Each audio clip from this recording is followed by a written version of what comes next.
Welcome friends, this is another tutorial in the series of DHTML.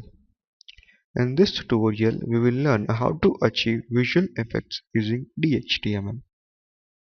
So in this tutorial our aim is to perform image rollovers. In image rollover, when you hover your mouse onto the image changes, and in place of the earlier image, in place of the previous image, a brand new image is displayed. When you put your mouse out of that image, the original image is displayed again. So let us jump into the script.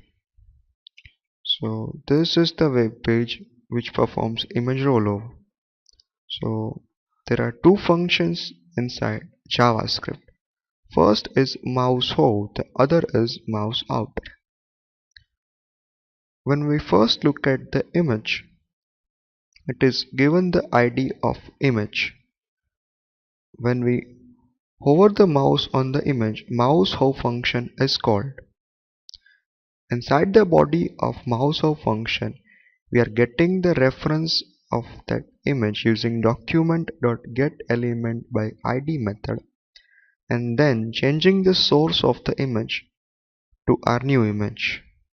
So it changes the image when we hover our mouse on the image.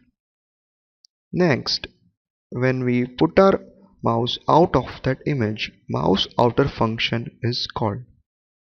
So inside the body of mouse out function, we use document.getElementById method and change the source to the previous image.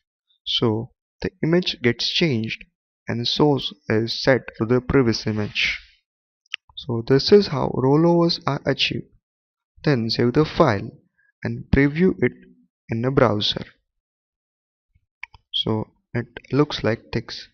When we hover our mouse, the image changes, and we put our mouse out of that image, the image also changes, thus giving the effect of an image rollover.